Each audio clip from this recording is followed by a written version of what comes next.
विद्यार्थी मित्रांनो, आज आपण धातू विज्ञान हा धडा शिकणार आहोत। त्याच्यामध्ये धातू, अधातू आणि धातू विज्ञान याबद्दल आपण माहिती बघणार आहोत। पहिल्या याच्यामध्ये आपण धातू आणि अधातूचे भौतिक गुणधर्म आणि त्यानंतर रासायनिक गुणधर्मांचा आपण अभ्यास करणार आहोत। आता आपण धातू विज्ञान या पाठामधील धातू मूलद्रव्यांचे वर्गीकरण 3 मध्ये केले जाते, धातू, अधातू आणि धातू विज्ञान। तर धातू विज्ञान म्हणजे काय की ज्या मूलद्रव्यांमध्ये धातूचे आणि अधातूचे दोन्हींचे गुणधर्म असतात त्यांना धातू सदृश्य मूलद्रव्ये असे म्हणतात। आज आपण धातूचे गुणधर्म आणि अधातूचे गुणधर्म बघणार आहोत आणि त्यांची तुलना पण आपण बघणार आहोत। तर धातू म्हणजे काय? तर धातू जे इलेक्ट्रॉन गमावतात, त्यांना धातू म्हणतात आणि जे इलेक्ट्रॉन घेतात त्यांना अधातू म्हणतात। आता आपण 8व्या वर्गापासून धातू आणि अधातू यांचा अभ्यास आपण करत आहोत। आता पहिला गुणधर्म धातूचा। धातू हे स्थायू अवस्थेत असतात। फक्त अपवाद त्याला पारा आणि गॅलियम हे धातू द्रव अवस्थेत असतात।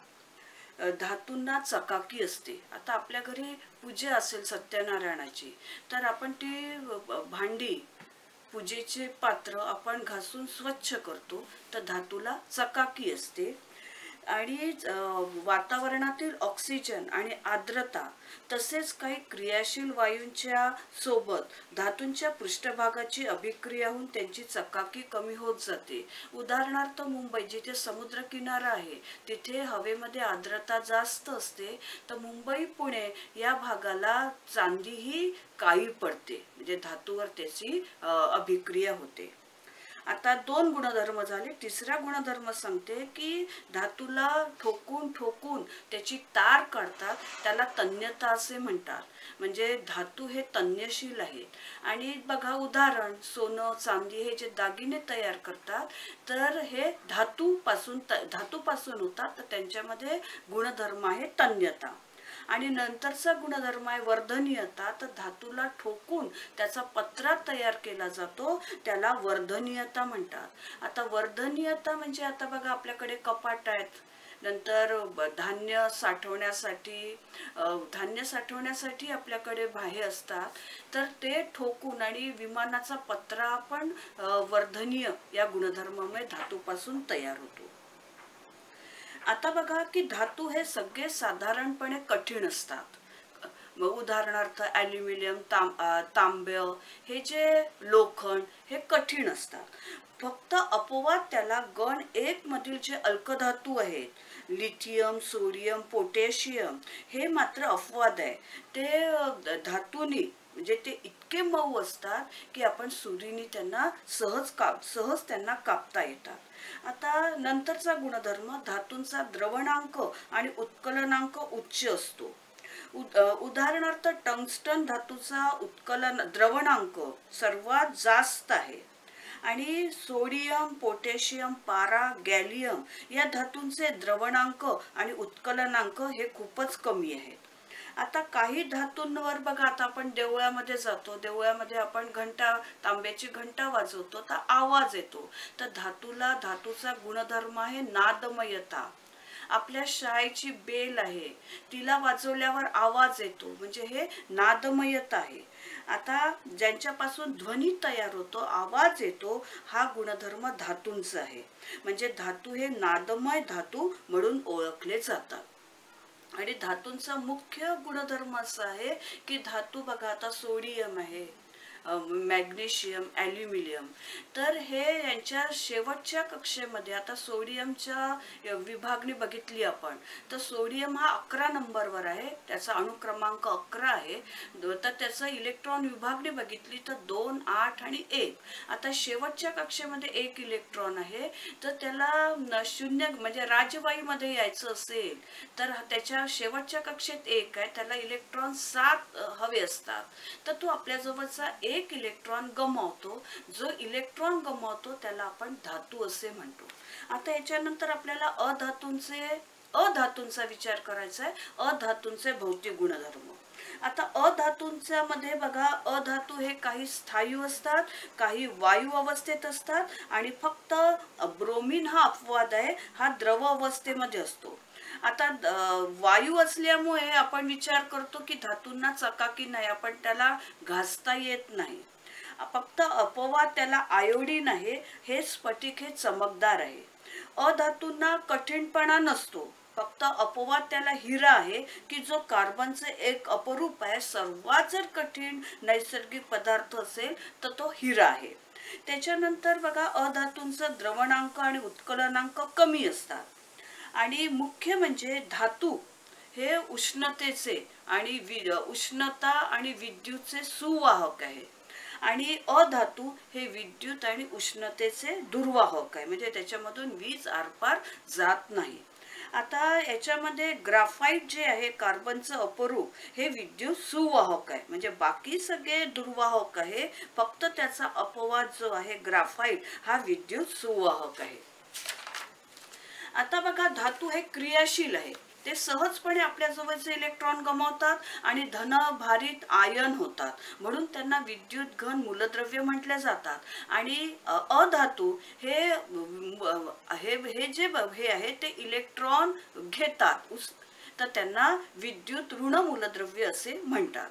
आता जे पदार्थ उष्णतेचे सुवाहक आहे ते बहुधा विद्युत सुवाहकही असतात, त्याचप्रमाणे उष्णतेचे दुर्वाहक हे विद्युत दुर्वाहक पण असतात. यातला अपवाद हिरा, की जो विद्युत दुर्वाहक असतो पण तो उष्णतेचा सुवाहक असतो.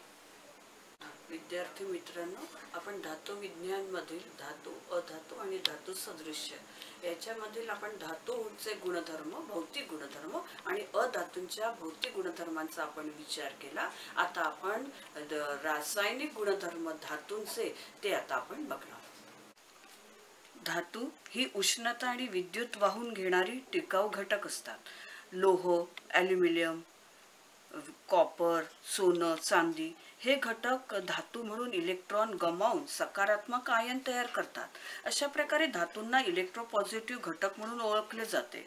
आता धातूचे आपण गुणधर्म बघितला. कठोरपणा, कठोर असतात, कठीण असतात, आणि ते आता बघा, त्याच्यामध्ये सोडियम, लिथियम हे चाकू वापरून कापले जाऊ शकतात.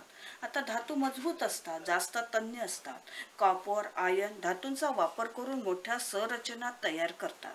आता पारा वगळता म्हणजे हे वगळता तापमानावर हा पारा स्थायू आहे. धातू उत्पादन, आवाज वाजवली म्हणून धातू खोल म्हटले जाते. यांचा मुख्य गुणधर्म आहे नादमयता. संगीत वाद्य तयार करण्यामध्ये धातूंच्या तारा वापरल्या जातात. आता उष्णता, धातू सहजपणे उष्णतेचे चांगले वाहक आहेत.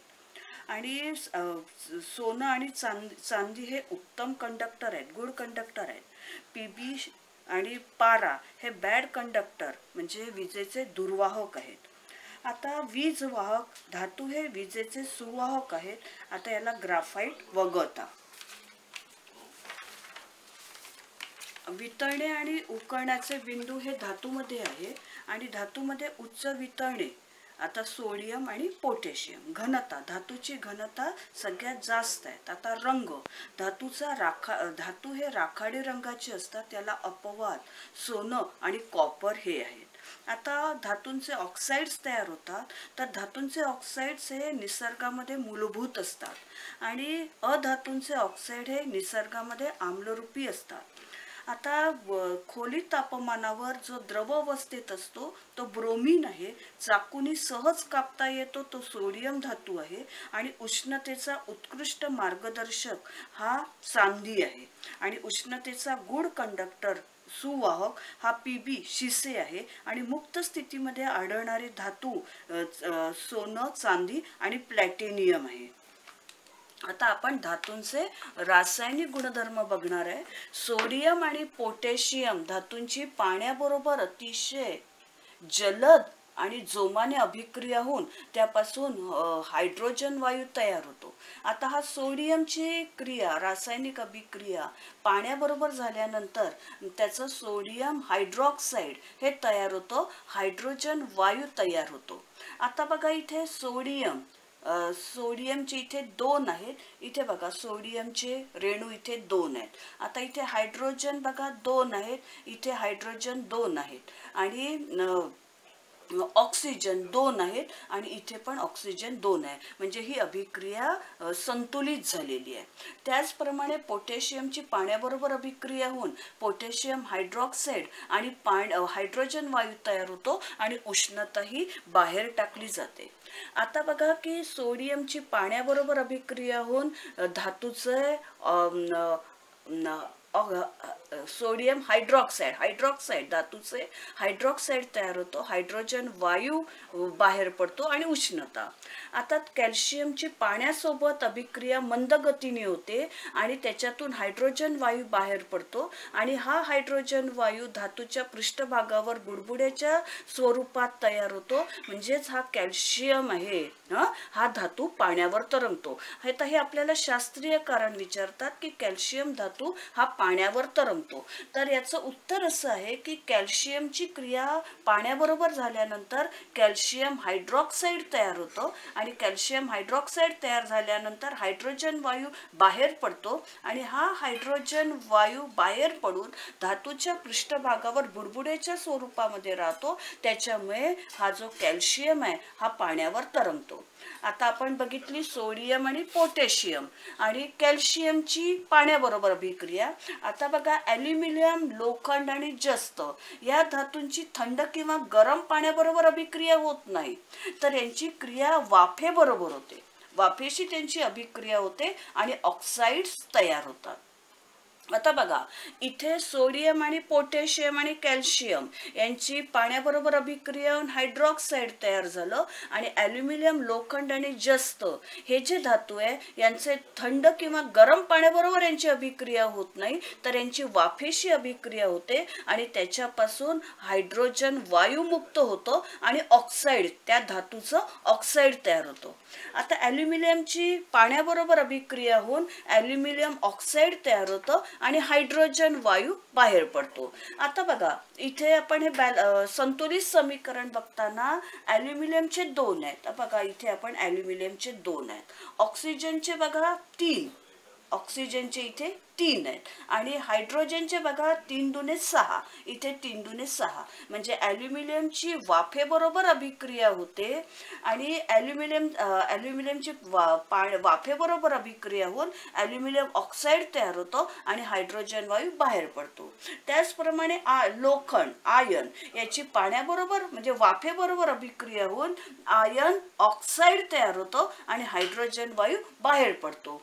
त्याचप्रमाणे जस्त झिंक याची वाफेबरोबर अभिक्रिया होऊन झिंक ऑक्साईड तयार होतं आणि हायड्रोजन वायू मुक्त होतो. आता बघा इथे Zn ऑक्साईड आणि हायड्रोजनचे किती आहेत 2. आता बघा इथे Znचा 1 रेणू, इथे ऑक्सिजनचा 1 रेणू आणि हायड्रोजनचे 2.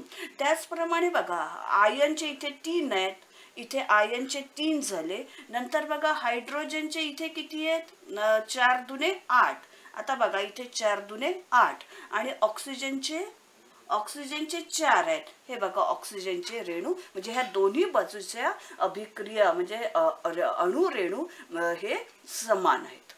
आता बघा धातूंची ऑक्सिजन बरोबर होणारी अभिक्रिया. आता आपण धातूंची पाण्याबरोबर होणारी अभिक्रिया बघितली.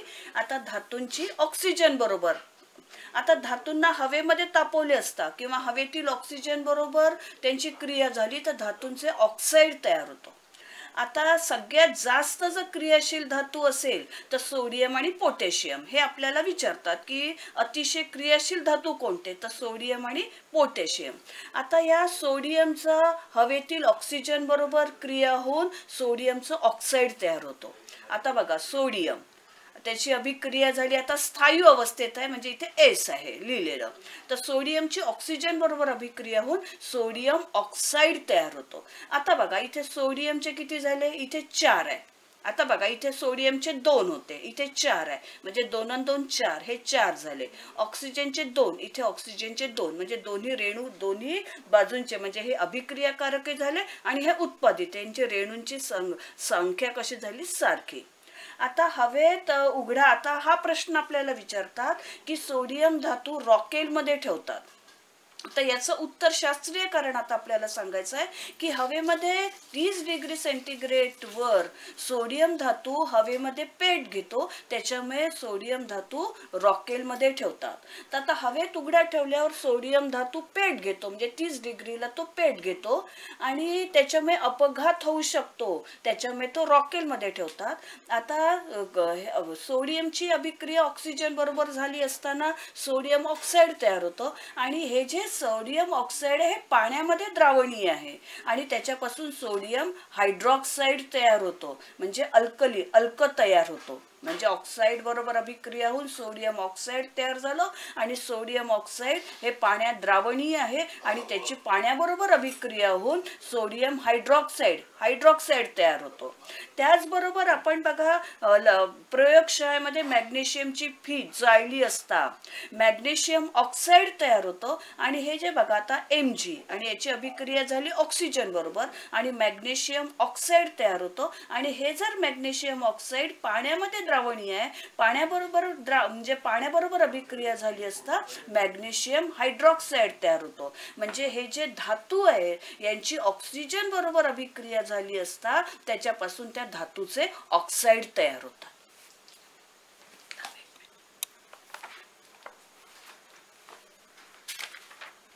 आता तिसरी जी अभिक्रिया आहे धातूचे ऍसिड बरोबर, धातूंची आम्लाबरोबर होणारी अभिक्रिया, धातूंची आम्लाबरोबर अभिक्रिया झाली असताना Mg आणि धातू आणि आम्ल HCl बरोबर अभिक्रिया झाली असताना धातूचं मॅग्नेशियम क्लोराईड तयार होतो आणि हायड्रोजन वायू मुक्त होतो, म्हणजे क्लोराईड तयार होतो. आता बघा ॲल्युमिनियमची त्याचप्रमाणे ॲल्युमिनियमची हायड्रोक्लोरिक ऍसिड बरोबर म्हणजे आम्लाबरोबर अभिक्रिया होऊन ॲल्युमिनियम क्लोराईड तयार होतो आणि हायड्रोजन वायू मुक्त होतो.